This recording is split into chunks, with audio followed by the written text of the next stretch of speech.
الحمدللہ والصلاة والسلام علی رسول اللہ اما بعد۔ سورہ یوسف آیت نمبر 69۔ بسم اللہ الرحمن الرحیم۔ ولما دخلوا علی یوسف، ولما اور جب، دخلوا وہ داخل ہوئے، علی یوسف یوسف پر، آوا اس نے جگہ دی، الیہ اپنی طرف، اخاہ اپنے بھائی کو، قال اس نے کہا، انی بے شک میں، انا میں، اخو کا تیرا بھائی ہوں، فلا تبتئس پس تو غم نہ کر، بما اس پر جو، کانوا وہ تھے، یعملون کرتے۔ اور جب وہ یوسف کے پاس داخل ہوئے تو اس نے اپنے بھائی کو اپنے پاس جگہ دی، کہا بلا شبہ میں ہی تیرا بھائی ہوں، چنانچہ تو اس پر غم نہ کر جو وہ کرتے رہے ہیں۔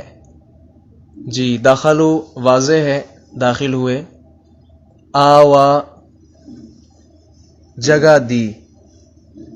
اردو میں بھی اس کا استعمال ہوتا ہے ملجا و ماوا، اس لیے مشکل لفظ نہیں ہے۔ الیہ اس کا اصل مطلب تو اس کی طرف ہے، الا کا مطلب طرف ہوتا ہے اور ہی اس کا مطلب اس ہوتا ہے، تو یہ واحد مذکر غائب کے لیے ضمیر استعمال ہوتی ہے۔ اور آپ نے یہ بھی پہلے پڑھا ہے کہ ضمیر جو ہوتی ہے وہ قریب کی طرف لوٹتی ہے، تو یہاں قریب نام کون سا ہے؟ یوسف علیہ السلام کا، تو یوسف علیہ السلام کی طرف یہ ضمیر لوٹے گی، اس لیے یوسف کی طرف ترجمے کی بجائے زیادہ مناسب کیا ہے؟ الیہ اپنی طرف، یعنی یوسف نے اپنی طرف اس کو جگہ دی۔ جی آگے ہے اخو کا، تو اخن آپ جانتے ہیں بھائی کو کہتے ہیں، کاف ضمیر آگے خطاب کے لیے ہے، تیرا بھائی۔ جی آگے ہے فلا تبتئس، جی آخر میں سین کے اوپر جزم ہے، تو یہ بات یاد رکھیے، جب بھی لا کے بعد کوئی فعل آ جائے کہ جس کے آخر میں جزم ہو تو اس میں کام نہ کرنے کا حکم ہوتا ہے۔ اب تبتئس کا مطلب غم ہے، لا آ گیا تو اس کا مطلب کہ غم نہیں کرنا، یعنی غم والا جو عمل ہے وہ نہیں کرنا، اس سے روکنے کے لیے بولا جاتا ہے۔ جی ولما دخلوا علی یوسف، اس سے معلوم ہوتا ہے کہ جناب یوسف علیہ السلام نے اپنی حسن تدبیر سے دوسرے بھائیوں کو اس طرح ٹھہرایا کہ چھوٹا بھائی اکیلا رہ گیا، جب وہ اکیلا رہ گیا تو اسے اپنے قریب بٹھا لیا۔ مفسرین نے یہاں کئی باتیں لکھی ہیں، کچھ نے کہا ہے کہ انہوں نے 5 کی جوڑیاں بنا دی، یہ 10 بھائی تھے نا جو یوسف علیہ السلام سے بڑے تھے، 10 بھائی تھے، پھر یوسف ہیں اور پھر ان سے چھوٹے بھائی ہیں جو یوسف علیہ السلام کے سگے بھائی ہیں، تو 5 کر کے ان کو الگ کر دیا ہو، یا پھر 2 کر کے الگ بٹھا دیا ہو، یا جیسے بھی یوسف کا جو بھائی چھوٹے ہیں وہ الگ رہ گئے، اس لیے جناب یوسف علیہ السلام نے انہیں اپنے قریب بٹھا لیا۔ جی قال انی انا اخوک، پھر انہیں بتایا کہ میں آپ کا بھائی ہوں، اس سے واضح ہوتا ہے کہ جناب یوسف علیہ السلام اپنے بھائی کو ساتھ لے کر علیحدہ ہو گئے تھے، یعنی یہ الگ بیٹھے ہوئے تھے اور باقی جو بھائی ہیں وہ ایک طرف بیٹھے ہوئے تھے۔ ساتھ ہی اپنے بھائی کو سمجھایا کہ یہ جو بھائی ہیں سوتیلے ہیں، ان کی جو بدسلوکی کے قصے وہ آپ کے علم میں ہیں، اور میں یوسف ہوں، آپ کا بھائی ہوں، جدا ہو گیا تھا آپ سے، اور ساتھ ہی ساتھ انہیں تسلی دی کہ تم اپنے بھائی کے پاس ہو، اس لیے یہ آنے جانے میں کسی اعتبار سے بھی آپ کو کسی قسم کا کوئی دکھ تکلیف نہیں پہنچا سکتے، جیسے کوئی کسی کو تسلی دیتا ہے کہ میں آپ کا بھائی ہوں لہذا آپ کو کوئی پریشان ہونے کی ضرورت نہیں ہے۔ اس طرح کر کے یوسف علیہ السلام نے جو اپنا سگا بھائی تھا اس کو اپنے پاس بٹھایا اور انہیں مطمئن کر لیا۔ جی پھر کیا ہوا آگے دیکھیں، فَلَمَّا جَهَّزَهُمْ بِجَهَازِهِمْ، پہلے بھی آپ نے یہی الفاظ پڑھے ہیں پیچھے. فلما پس جب جہازہم اس نے انہیں تیار کر دیا. آپ نے پڑھا تھا نا جہاز اس سامان کو کہتے ہیں کہ جو مسافر کو تیار کیا جائے اس کے ذریعے. بجہازہم ان کے سامان کو. جعل تو رکھ دیا السقایۃ پینے کا برتن. فی رحل اخیہ رحل بھی آپ نے پڑھا تھا کہ رحل وہ ہوتا ہے جو سواری کے اوپر کچاوا سا رکھا جائے جس میں سامان ہو. تو فی رحل اخیہ اپنے بھائی کے سامان میں. ثم پھر اذن اعلان کیا مؤذن ایک اعلان کرنے والے نے. ایتھا العیر اے قافلے والو انکم بے شک تم لسارقون یقیناً چور ہو. جی جہازہ یہ بھی آپ نے پہلے پڑھ لیا ہے. السقایہ پینے کے برتن کو کہتے ہیں. اردو میں استعمال ہوتا ہے نا ساقی پلانے والا. اسی طرح نبی علیہ السلام کو کہا جاتا ہے نا ساقی کوثر. تو اس کا یہ مطلب ہے کہ آپ صلی اللہ علیہ وسلم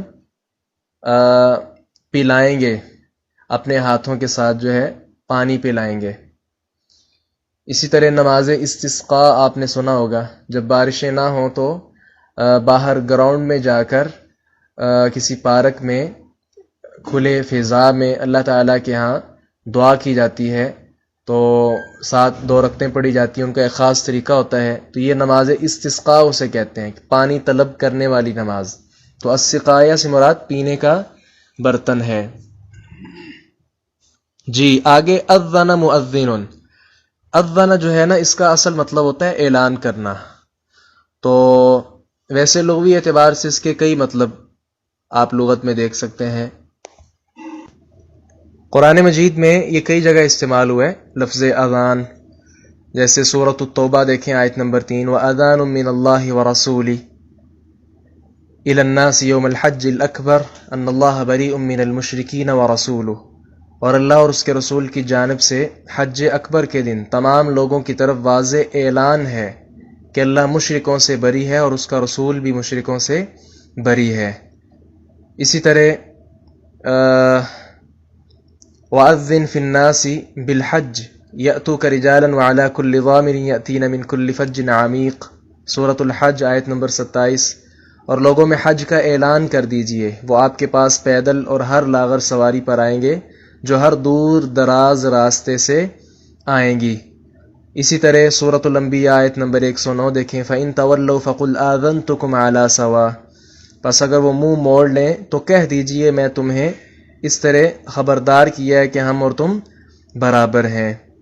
تو اس کا مطلب کیا ہو گیا مجموعی طور پہ اعلان، اسی طرح پکار، کسی چیز کی خبر دینا، اطلاع دینا یا کسی بھی چیز سے خبردار کرنا. یہ لغوی اعتبار سے اس کا مطلب ہو گیا.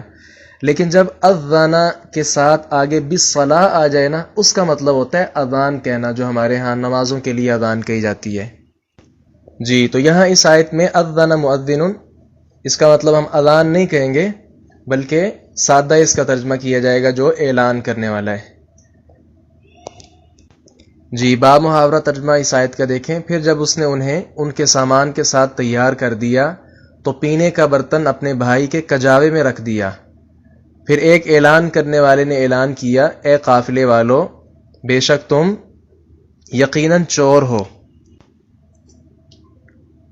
اس آیت کی تفسیر میں اکثر مفسرین جو ہیں انہوں نے ایسی تفسیر کی ہے کہ جو مناسب نہیں ہے جناب یوسف علیہ السلام کی شخصیت کے بارے میں.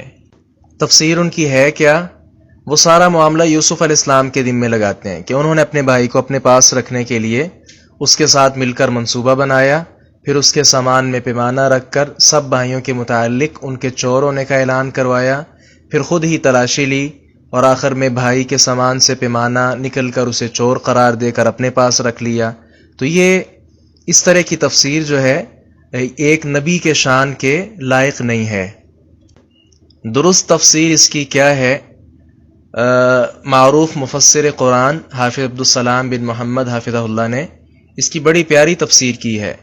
فرماتے ہیں کہ واقعہ کی اصل صورت یہ ہے کہ پہلی دفعہ جب بھائی آئے تو یوسف علیہ السلام نے ان پر احسان کیا اور اپنے جوانوں سے کہہ کر ان کی رقم ان کی بوریوں میں ان کے علم کے بغیر رکھوا دی تھی، جس کا علم انہیں گھر جا کر ہوا۔ یہ پچھلی آیتوں میں یہ آپ نے پڑھا ہے، پچھلے رکوع میں۔ اب ان کا سگا بھائی آیا تو انہوں نے ان کی خاص مدد کے لیے خاموشی سے کسی کو بھی بتائے بغیر اس کے سامان میں وہ پیمانہ خود ہی رکھ دیا کہ اس میں وہ مشقت نہ تھی جو 10 بھائیوں کا سارا سامان واپس رکھنے میں تھی، اور بھائیوں کے علم میں آنے سے حسد کا بھی خدشہ تھا، اس لیے اس چیز سے صرف وہی آگاہ تھے، دوسرا کوئی اس سے آگاہ نہیں تھا۔ قافلہ روانہ ہونے سے پہلے گودام کے محافظوں میں سے کسی کو پیمانے کی ضرورت پڑی۔ جب وہ پیمانہ نہ ملا، تلاش شروع ہوئی، غور و فکر کیا گیا، تو پھر سوال کیا گیا کہ یہاں کون کون آیا تھا، وہی چور ہو سکتا ہے۔ اچھا، ان بھائیوں کے سوا وہاں کوئی بھی نہیں آیا تھا اس وقت، اس لیے ایک اعلان کرنے والے نے کیا کہہ دیا کہ اے قافلے والو، تم چور ہو۔ تو ان کے وہم و گمان میں یہ بات بھی نہیں تھی، چنانچہ ان کی آئندہ ساری گفتگو اس اعلان کرنے والے اور اس کے ساتھی گودام کے محافظوں سے ہوئی، جس میں انہوں نے خود ہی چور کی سزا بھی متعین کر دی ہے، ابھی آگے آپ پڑھیں گے۔ پھر ان محافظوں میں سے ایک نے تلاشی لی۔ اللہ تعالیٰ کی طرف سے ایک خاص تدبیر تھی کہ اس نے اتفاق سے پہلے دوسرے بھائیوں کی سامان کی پڑتال کی، دیکھ بھال کی، پھر یوسف علیہ السلام کے بھائی کے سامان سے وہ پیمانہ نکال لیا، اور بھائیوں ہی کی بتائی ہوئی سزا کے مطابق اس بھائی کو روک لیا گیا۔ اچھا، یہاں ایک اور بات یاد رکھیں، یوسف علیہ السلام کو جب اس سے خبردار کیا گیا، انہیں جب یہ بات بتلائی گئی، تو یوسف علیہ السلام کو جب اطلاع ملی تو انہوں نے اسے اللہ تعالیٰ کی طرف سے تدبیر سمجھ کر خاموشی اختیار فرمائی تھی۔ بھائی کے سامان سے مدعا برآمد ہونے کے بعد اس کی صفائی دے بھی نہیں سکتے تھے، کیونکہ وہ اس سے جناب یوسف علیہ السلام کی شخصیت پر الزام آنا تھا، اور ان کی طرفداری کی وجہ سے انہیں جو امانت دار والا ان کا لقب تھا، وہ اس سے ہاتھ دھو بیٹھنے والا کام تھا۔ تو یہ انبیاء کرام علیہم الصلاۃ کی شخصیت کے لائق بھی نہیں ہے کہ وہ ایسی بات کریں۔ نبی کریم صلی اللہ علیہ وسلم کے بارے بھی آپ نے وہ حدیث سنی ہے نا، کہ 2 انصاری صحابیوں کو بلا کر آپ نے کیا کہا تھا کہ یہ جو میرے ساتھ رات کے وقت خاتون گزر رہی ہے، تمہارے دلوں میں شیطان کوئی وسوسہ، کوئی عجیب بات نہ ڈال دے، یہ میری بیوی صفیہ ہے۔ اس لیے یہاں سے پتہ چلتا ہے کہ انبیاء کرام علیہم الصلاۃ ایسے جو شکوک و شبہات ہیں ان سے بری ہوتے ہیں۔ لیکن یہاں یوسف علیہ السلام نے معاملہ دیکھ کر اپنے بھائی کو چور بھی نہیں کہا، تو اس سے ان کی طبیعت کی پاکیزگی اور صدق کا اندازہ وہ ہوتا ہے کہ کس طرح انہوں نے بڑے اچھے انداز کے ساتھ، یہ بھی آپ آگے پڑھیں گے، انہوں نے کیا کہا ہے، یہ نہیں کہا کہ یہ چور ہے۔ جب انہوں نے کہا نا، اگلی آیت آپ دیکھیں، اس میں انہوں نے کیا کہا تھا کہ ہمارے والد جو ہیں وہ بوڑھے ہیں، تو یہ آیت نمبر آگے دیکھیں 78 ہے، قالوا یا ایھا العزیز ان لہ ابا شیخا کبیرا۔ میں کیا کہا تھا کہ عزیز مصر، اس کے والد جو ہے وہ بوڑھے آدمی ہیں، تو ہم میں سے کسی کو اپنے پاس رکھ لو۔ تو یوسف علیہ السلام نے آگے کیا کہا تھا، یہ نہیں الفاظ کے کہ ہم چور کو ہی اپنے پاس رکھیں گے، نہیں، انہوں نے کیا کہا تھا کہ جس کے سامان سے یہ نکلا ہے نا، ہم اس کو اپنے پاس رکھیں گے۔ دیکھیں کتنا احتیاط طلب جناب یوسف علیہ السلام نے لفظ استعمال کیا۔ تو یہ تفسیر جو ہے نا ان آیات کی، یہ بالکل واضح ہے، بالکل سادہ سی ہے۔ ایک پیغمبر کی جو ذات ہے اس پر کوئی حرف بھی نہیں آتا اس سے کہ پیغمبر نے خود یہ ساری تدبیریں کر کے وہ اعلان کروا کر اپنے بھائیوں کو چور دلوایا، ایسی بات نہیں ہے۔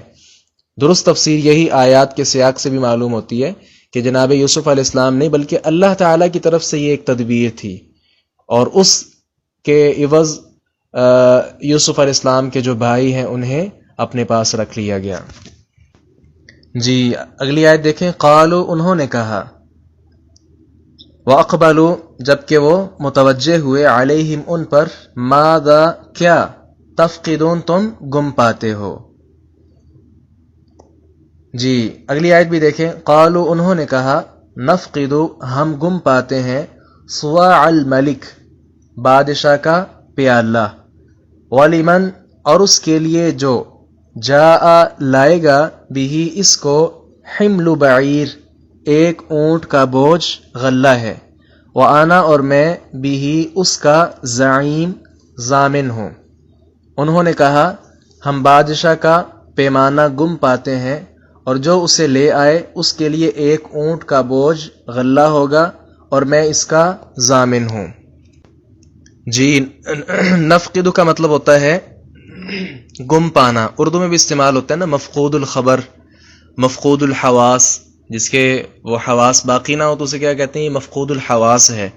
جس کو کسی چیز کی کوئی خبر نہ ہو اس کے متعلق کہا جاتا ہے یہ مفقود الخبر ہے۔ تو مفقود کا مطلب کیا ہوتا ہے؟ گم پانا۔ صواع جو ہے نا، صاع اور صواع یہ غلہ ماپنے والے کو کہتے ہیں، اور اسی میں السقایا پیچھے جو ابھی آپ نے پڑھا ہے اس سے مراد پینے کا برتن ہے۔ تو یہاں سے معلوم ہوتا ہے کہ غلے کی نایابی کی وجہ سے اس کی قدر و قیمت کا احساس دلانے کے لیے شاہی پیالہ گندم کے پیمانے کے طور پہ استعمال ہوتا تھا۔ یہاں کئی مفسرین نے وہ لکھا ہے کہ وہ پیمانہ سونے کا تھا، کچھ نے کہا ہے کہ چاندی کا تھا، لیکن واللہ عالم صرف اتنی بات صحیح ہے کہ وہ پیمانہ بہت زیادہ قیمتی تھا۔ جی وَلِمَنْ جَاءَ بِهِ حِمْلُ بَعِيرٍ اس کا مطلب کیا ہے کہ جو شخص بھی تفتیش سے پہلے ہی، پوچھ گچھ سے پہلے ہی خود بخود وہ پیمانہ لے آئے تو اسے ایک اونٹ کا غلہ جو ہے وہ بطور انعام دیا جائے گا۔ جی اس پر یوسف علیہ السلام کے جو بڑے بھائی ہیں انہوں نے آگے سے کیا کہا؟ قالو انہوں نے کہا تاللہ اللہ کی قسم، لقد بلا شبہ یقیناً علم تم جان چکے ہو، ما کہ نہیں، جئنا ہم آئے، لنفسدا تاکہ فساد کریں، فی الارض زمین میں، وما اور نہیں، کننا ہم ہیں، سارقین چوری کرنے والے۔ انہوں نے کہا اللہ کی قسم بلا شبہ یقیناً تم جان چکے ہو کہ ہم اس لیے نہیں آئے کہ اس ملک میں فساد کریں، اور نہ ہم کبھی چور تھے۔ جی تاللہ یہ تا جو ہے نا قسم کے لیے استعمال ہوتی ہے، جیسے واو بھی قسم کے لیے استعمال ہوتی ہے کبھی کبھار، یعنی واو کا ترجمہ ہر جگہ اور نہیں ہوتا، کبھی کبھار اس کا مطلب قسم والا ہوتا ہے، جیسے واللہ۔ اب واللہ اگر کوئی کہے تو اس کا مطلب یہ نہیں ہوتا اور اللہ تعالی، نہیں، اس کا مطلب کیا ہوتا ہے؟ اللہ کی قسم ہے۔ تو قسم کے لیے کئی اور الفاظ بھی استعمال ہوتے ہیں جن میں تا بھی شامل ہے، اس طرح با بھی شامل ہے، جیسے باللہ، تاللہ، باللہ، واللہ، تو یہ قسم کے لیے استعمال ہوتے ہیں۔ تاللہ اللہ کی قسم۔ جی لنفسدا فساد اردو میں بھی استعمال ہوتا ہے، فسادی لوگ، فساد مچانے والے۔ سارقین یہ بھی اردو میں استعمال ہوتا ہے، حد سرقہ کہا جاتا ہے، یا مال مسروقہ چوری کیا ہوا مال۔ سارق کا کیا مطلب ہوتا ہے؟ چوری کرنا۔ جب انہوں نے اپنی صفائی پیش کر دی کہ ہم چوری کرنے والے نہیں ہیں، نہ ہی یہاں آ کر فساد وغیرہ مچانے والے ہیں، تو اس پر انہوں نے آگے کیا کہا؟ جو یوسف علیہ السلام کے وہاں ساتھی تھے انہوں نے کیا کہا؟ غلے والے قالو انہوں نے کہا فما پھر کیا ہوگی، جزاؤہ اس کی جزا، ان اگر کنتم ہوئے تم کاذبین جھوٹے۔ قالو انہوں نے کہا جزاؤہ اس کی سزا یہ ہوگی، من جو شخص کہ وجدہ پایا گیا، فی رحلہ اس کے سامان میں، فہوا تو وہی شخص، جزاؤہ اس کا بدلہ ہوگا، کذالک اسی طرح، نجزی ہم سزا دیتے ہیں، الظالمین ظلم کرنے والوں کو۔ جی انہوں نے کہا اس کی جزا وہ شخص ہے جس کے کجاوے میں وہ پایا جائے، چنانچہ وہ شخص ہی اس کی جزا ہوگا، اسی طرح ہم ظالموں کو جزا دیتے ہیں۔ تو من وجد فی رحلہ فہو جزاؤہ، اس سے معلوم ہوتا ہے کہ یعقوب علیہ السلام کے ہاں چور کی سزا یہ تھی کہ وہ مسروقہ چیز کے مالک کا ہمیشہ یا کچھ مدت کے لیے غلام یا قیدی بن جاتا تھا۔ یہاں آیت میں مدت کی وضاحت نہیں ہے کہ کتنی مدت، 1 سال 2 سال، یہ کتنی دیر چرانے والا، مال چرانے والا غلام یا قیدی بن جاتا تھا، مدت کا ذکر نہیں ہے۔ اچھا، جب انہوں نے یہ خود ہی سزا تجویز کر لی تو پھر جو غلے والے تھے یوسف علیہ السلام کے ساتھی، انہوں نے تفتیش شروع کر دی۔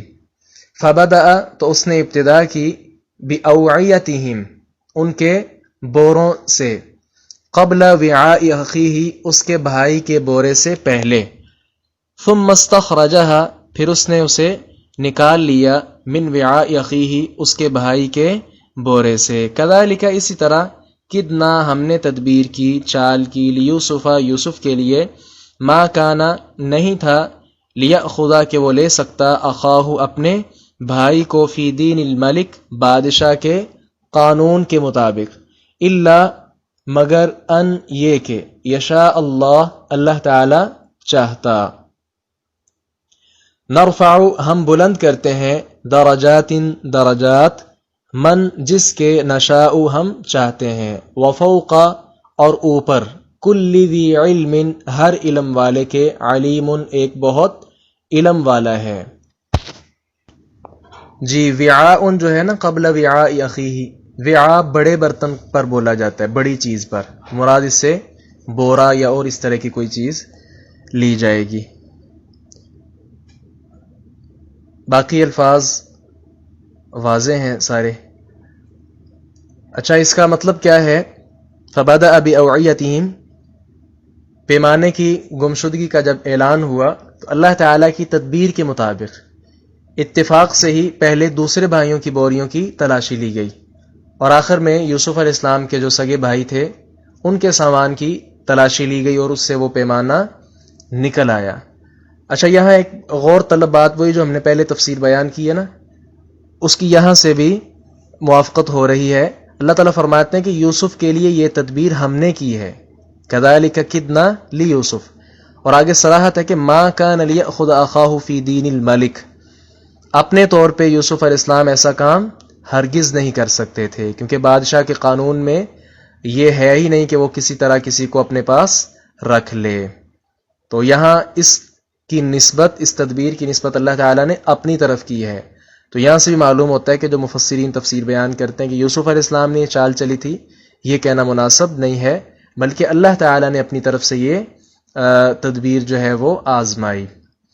جی، آگے ہے، نرفع درجات من نشاء، یعنی ہم جسے چاہتے ہیں علم عطا فرما کر اس کے درجات بلند کر دیتے ہیں، جیسے دوسروں بھائیوں کے مقابلے میں یوسف علیہ السلام کے درجات اللہ تعالیٰ نے بلند کر دیے۔ ہاں جی، وفوق کل ذی علم علیم، یعنی ہر جاننے والے سے بڑھ کر جاننے والا ہے، اس لیے کہ کوئی شخص اس غرور میں مبتلا نہ ہو کہ مجھ سے بڑا کوئی عالم نہیں۔ آپ نے وہ واقعہ بھی سن رکھا ہے جناب موسیٰ علیہ السلام کا، اس کو انشاءاللہ ہم سورہ کہف میں پھر ایک مرتبہ پڑھ لیں گے۔ جب ان سے پوچھا گیا، سوال ہوا کہ کیا کوئی ایسا آدمی ہے جو آپ سے بڑھ کر علم والا ہو، موسیٰ علیہ السلام نے اس کا انکار کر دیا۔ تو اللہ تعالیٰ کو یہ موسیٰ علیہ السلام کے بے ساختہ نکلے ہوئے الفاظ مناسب نہ لگے، اس لیے وہ اللہ تعالیٰ نے کیا کہا، بل عبدنا خضر، اے موسیٰ کیوں نہیں، ہمارا جو خضر بندہ ہے وہ آپ سے زیادہ علم رکھتا ہے۔ وہ سارا واقعہ وہاں تفصیل کے ساتھ سورۃ الکہف میں موجود ہے کہ پھر موسیٰ علیہ السلام کو اشتیاق ہوا کہ میں اس خضر کو ملنے جاؤں۔ یہ کئی لوگ خضر خضر نام بولتے ہیں، خضر نہیں بلکہ خضر نام ہے اصل۔ تو خضر وہ نبی تھے یا نہیں، اس کے متعلق کوئی کنفرم بات نہیں ہے، بس اتنا ہے کہ ان کا علم، اللہ تعالیٰ نے جو انہیں علم عطا کیا، وہ موسیٰ علیہ السلام جو پیغمبر تھے ان سے بھی بڑھ کر تھا۔ اس لیے آدمی کو کبھی بھی اپنے علم پر غرور نہیں کرنا چاہیے۔ علم انسان کی اپنی کوئی وراثت نہیں ہے، بلکہ یہ اللہ تعالیٰ کی طرف سے دیا ہوا انعام ہے۔ اور یاد رکھیے، جو انسان تکبر کرتا ہے، اپنے علم پر غرور کرتا ہے کہ میں سب سے بڑا عالم ہوں، میں سب سے بڑا قاری ہوں، سب سے بڑا حافظ ہوں، سب سے بڑا مبلغ ہوں، سب سے اچھا مفسر ہوں، سب سے اچھا محدث ہوں، جو بھی اس طرح کی باتیں کرتا ہے غرور میں آ کر، تو اللہ تعالیٰ اس سے وہ علم چھین لیتا ہے۔ وہ کیسے؟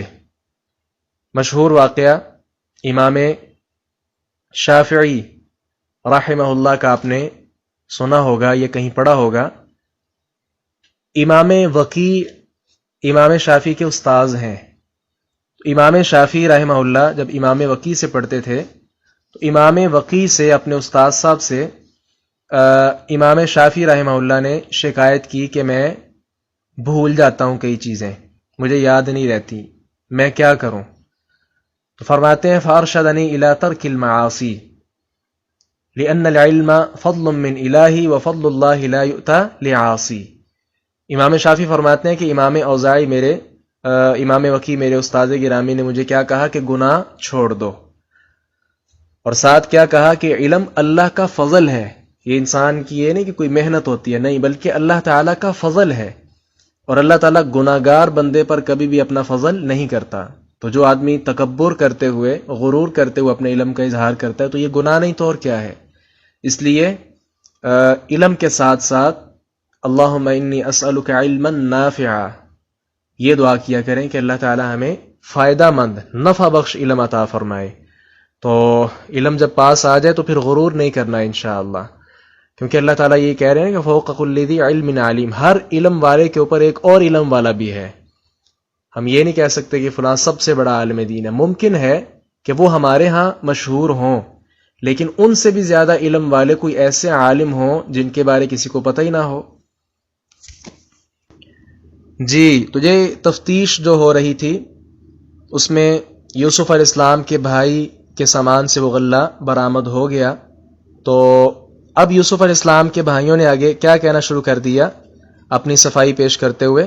قالو، انہوں نے کہا، ان اگر، یسرق، اس نے چوری کی ہے، فقد، تو یقیناً، سارقہ، چوری کی تھی، اخن، ایک بھائی نے، لہو، اس کے، من قبل، اس سے پہلے، فأسرها، تو اس نے اسے چھپائے رکھا، فأسرها، تو اس کو چھپائے رکھا، یوسف علیہ السلام نے، فی نفسہ، اپنے دل میں، ولم یبدی، اور ظاہر اس نے نہیں کیا، اس بات کو، لہم، ان کے لیے، قال، کہا، انتم، تم، شر، بدترین ہو، مکانن، مرتبے میں، واللہ، اور اللہ تعالی، اعلم، زیادہ جاننے والا ہے، بما، اس چیز کو، تصفون، جو تم بیان کر رہے ہو. با محاورہ ترجمہ، انہوں نے کہا اگر اس نے چوری کی ہے تو بے شک اس سے پہلے اس کے ایک بھائی نے بھی چوری کی تھی، تو یوسف نے اسے اپنے دل میں پوشیدہ رکھا اور اسے ان کے لیے ظاہر نہیں کیا. دل ہی دل میں کیا کہا تم مرتبے میں زیادہ برے ہو اور اللہ تعالی زیادہ جاننے والا ہے جو تم بیان کر رہے ہو.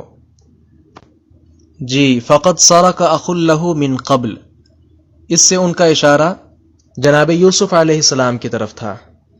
وہ کہہ رہے تھے کہ اگر یوسف کے چھوٹے بھائی نے ابھی اس نے چوری کر لیا تو پھر کیا ہوا، ہم پاک باز ہیں، ہم نے کبھی ایسا کام نہیں کیا. لیکن یہ جو چھوٹا بھائی ہے نا، اس کا جو پہلے سگا بھائی تھا اس نے بھی ایسا کام کیا تھا، چوری کی تھی. تو یہاں سے وہ اپنے آپ کو بری الذمہ قرار دے رہے ہیں اور چوری کی تہمت اس پر لگا رہے ہیں، اور ساتھ ہی یوسف علیہ السلام پر بھی وہ تہمت لگا رہے ہیں. یہاں بہت دکھ ہوتا ہے کہ یہ جو یوسف علیہ السلام کے بڑے بھائی ہیں نا، انہوں نے کہا کہ اس سے پہلے یوسف نے بھی چوری کی تھی. نام تو نہیں لیا لیکن اشارہ یوسف علیہ السلام کی طرف ہی تھا. تو دکھ جو ہے مفسرین پر ہوتا ہے.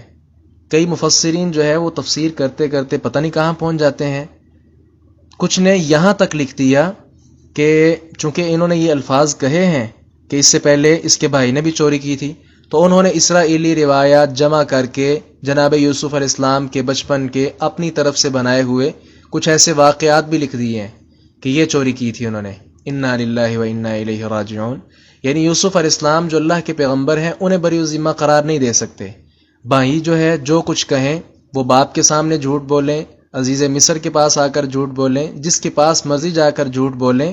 ان کی جو منہ سے نکلی ہوئی بات ہے کہ یوسف نے بھی چوری کی تھی، اس کی بات کو ثابت کرنے کے لیے انہوں نے اسرائیلی روایات بھی پیش کر دی ہیں.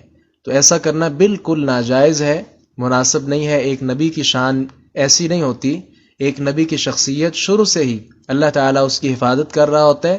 وہ کبھی بھی چور نہیں ہو سکتا، اس پر کبھی بھی چھوٹے سے چھوٹا جرم جو ہے اس کا الزام بھی نہیں آ سکتا، کیونکہ اللہ تعالیٰ اس کی باقاعدہ طور پہ خود حفاظت کرتے ہیں۔ اس لیے ایسی باتیں کرنا کہ یوسف علیہ السلام نے بچپن میں چوری کی تھی، نعوذ باللہ من ذالک، اس پر صرف اور صرف انا للہ و انا الیہ راجعون ہی کہا جا سکتا ہے۔ جی آگے ہے فَأَصَرَّهَا يُوسُفُ فِي نَفْسِهِ وَلَمْ يُبْدِهَا لَهُمْ، یوسف علیہ السلام نے اسے اپنے دل میں ہی ان کی اس بات کو چھپائے رکھا اور اس کا اظہار نہیں کیا۔ تو یہ چونکہ اظہار کا بھی وقت نہیں تھا، اس لیے یوسف علیہ السلام نے ان کو بتایا نہیں کہ جس یوسف کے بارے تم کہہ رہے ہو وہ میں ہی یوسف ہوں۔ دوسرا یہاں یوسف علیہ السلام کی جو ہے طبیعت دیکھیے کہ اتنا اونچا مقام ہے، عزیز مصر ہیں اس وقت، جمیع اختیارات کے مالک ہیں، چاہتے تو کچھ بھی ہو سکتا تھا ان کے پاس ساتھ، لیکن اتنی بڑی اپنے آپ پر تہمت اپنے سامنے انہوں نے سنی، لیکن پھر بھی یوسف علیہ السلام کا صبر دیکھیے، حوصلہ دیکھیے کہ اس تہمت کو باوجود اس بات کے کہ اپنا بہت بڑا سٹیٹس ہے، مقام و مرتبہ ہے، اپنے دل میں ہی چھپا لیا۔ تو یہ واقعات ہمارے لیے بھی سبق ہونے چاہیے کہ جب ہمیں کسی کی طرف سے کوئی تکلیف پریشانی پہنچتی ہے تو ہم اس پر بے صبری کا کس قدر مظاہرہ کرتے ہیں، اس لیے صبر کرنا سیکھیے۔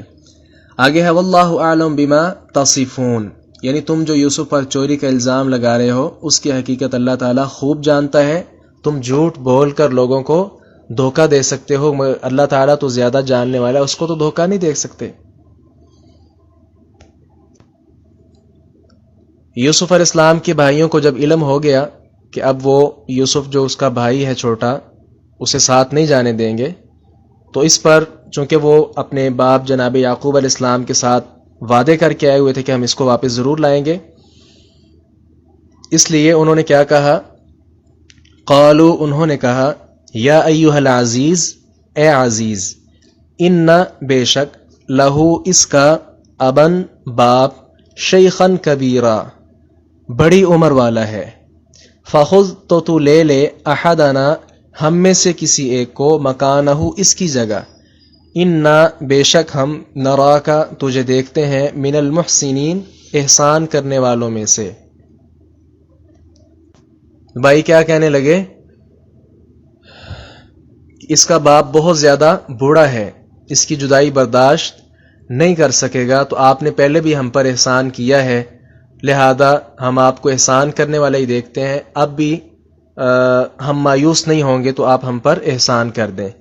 جی شیخن کبیرہ، لفظ شیخ جو ہے نا یہ تجربہ کار پر بولا جاتا ہے، عام ہمارے ہاں بھی کسی عالم دین کو جو شیخ صاحب کہا جاتا ہے، اس شیخ کا یہ مطلب نہیں ہوتا کہ اس کی عمر بہت زیادہ ہے، نہیں، شیخ کا مطلب ہوتا ہے کسی فن کے اندر ماہر، تو اگر کوئی کسی فن میں ماہر ہے تو اس کو ہم شیخ کہہ سکتے ہیں۔ تو شیخ چونکہ بڑی چیز ہوتی ہے، نہیں، اس کے پاس بہت زیادہ علم ہوتا ہے، اس وجہ سے ہم اس کو شیخ کہہ رہے ہوتے ہیں، تو لغوی اعتبار سے اس کا عمر کے ساتھ تعلق ہوتا ہے کہ جو عمر میں سب سے بڑا ہو اس کو شیخ کہیں گے۔ تو یہاں شیخ سے مراد بڑی عمر والے ہیں، آگے کبیرہ بھی آ گیا نا، شیخن کا مطلب ادھر بوڑھا ہے اور کبیرن کا مطلب بڑی عمر والا، تو شیخن کبیرہ، بوڑھا، بڑی عمر والا۔ جب انہوں نے یہ درخواست کی جناب یوسف علیہ السلام سے کہ آپ ایسا کر لیں، ہم میں سے کسی ایک کو رکھ لیں، تو یوسف علیہ السلام نے کیا کہا، قال، اس نے کہا، معاذ اللہ، اللہ کی پناہ، ان، اس بات سے کہ نہ خدا ہم لیں کسی اور کو، الا، مگر، من، جو کہ، وجدنا، ہم نے پایا، متاعنا، اپنا سامان، عندہ، اس کے پاس، انا، بے شک ہم، اذن، اس وقت، لظالمون، یقیناً ظلم کرنے والے ہوں گے۔ جی یوسف علیہ السلام نے کیا کہا، اس نے کہا اللہ کی پناہ، ہم اس کے سوا کسی کو پکڑیں جس کے پاس ہم نے اپنا سامان پایا ہے، یقیناً ہم تو اس وقت ظالم ہوں گے۔ جی یہاں یوسف علیہ السلام کا ان کی ذہانت دیکھیے اور ان کا کمال صدق دیکھیے کہ اپنے بھائی کو اپنے پاس بھی رکھنا چاہتے ہیں اور اس